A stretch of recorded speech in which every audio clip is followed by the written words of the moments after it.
मैं 100% सपोर्ट करता हूं, लेकिन पार्लियामेंटेरियन का ना बनाए। वो हमें एक ही फैमिली है सारे पार्लियामेंटेरियन। बेहतर है कि इंडिपेंडेंट एक्सपर्ट्स का बने, जो प्रेफरेबली जिनकी क्रेडिबिलिटी हो, जो अपना ए पोलिटिकल हो, और ज़रूर बनना चाहिए।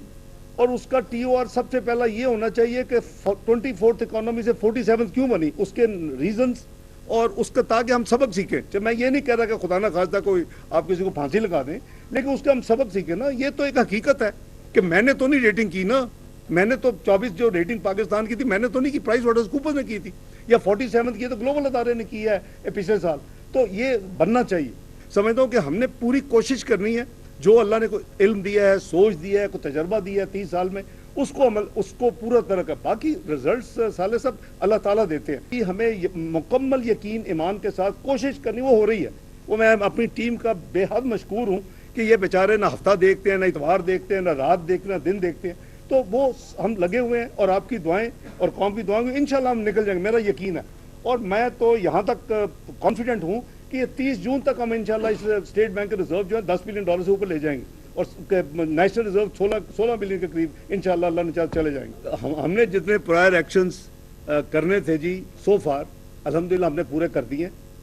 एक नया प्रायर एक्शन इस कम्युनिकेशंस में अरप्ट हुआ था, क्योंकि हमारी माशाल्लाह 4 वर्जन हम एक्सचेंज कर चुके हैं आहिस्ता आहिस्ता। ये भी हिस्टोरिक है, तारीख लिखी बन रही है।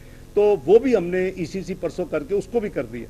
और वो जो नेक्स्ट ईयर का जो सरचार्ज वगैरह था ना जी, तो वो भी इंशाल्लाह by circulation within 24 hours मैं एक्सपेक्ट कर रहा हूँ कि कैबिनेट कर देगी। तो हम कोशिश कर रहे हैं कि हमारी तरफ से कोई डिले ना हो। ये अब मॉनेटरी पॉलिसी और एक्सचेंज रेट की मैकेनिज्म मैनेजमेंट वो हमारी है स्टेट बैंक ऑफ पाकिस्तान की। हमने कानून अपने खुद चेंज किया है, अभी 2-2.5 साल ही हुए, और उस पर किसी किस्म की इंटरवेंशन नहीं है।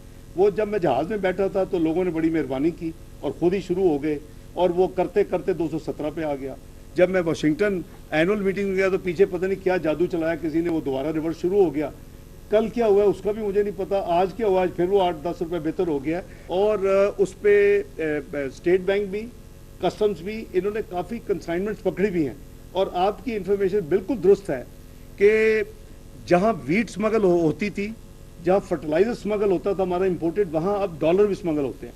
और वो उसकी कई वीडियोस आ चुकी हैं और कई कंसाइनमेंट ये पकड़ चुके हैं।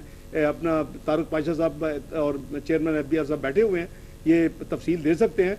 तो हमारी पूरी कोशिश है कि ये स्मगलिंग को जितना हम कर्ब कर सकें, क्योंकि वो हमारा एक फ्लो जा रहा है हमारे मुल्क से जो जाना नहीं चाहिए।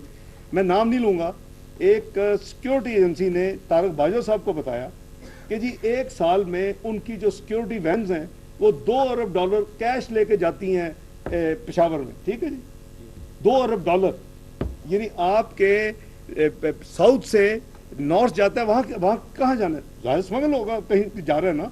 $2 अरब कैश, तो उसकी मैं आप सोच विचार में हूँ कि उसको कैसे रोका जाए। अगर हमारा करंट अकाउंट डेफिसिट 7 महीने का 3.8 बिलियन है, मैंने इनसे पूछा है, नंबर तो मिडल ऑफ मार्च में आएगा, फरवरी का, तो वो इनके हिसाब से कोई 400-450 मिलियन से ज़्यादा नहीं है। अगर 8 महीने का ये नंबर है 4.2, तो कैसे होगा 8 बिलियन, 8.2 ये इस तरह तो हो ही नहीं सकता। तो मैं समझता हूँ कि 1 बिलियन उसमें ईजीली गुंजाइश है कि उसको कम कर दिया जाए तो 6 रह जाएगा। और देखें, हमने अगर 3 बिलियन से ज़्यादा नॉन चाइनीज़ कमर्शियल बैंक्स को वापस कर चुके हैं, और once we are in the program, तो आई एम श्योर कि उसमें से आधे तो जरूर हमें वापस वो फैसिलिटीज मिल जाएंगी। चाइना ने तो 100% दोनों ने दे दी हैं। तो ये अगर दोनों नंबर ले लें तो मेहताब साहब, वो आपका बैलेंस जो है वो पूरा हो जाता है।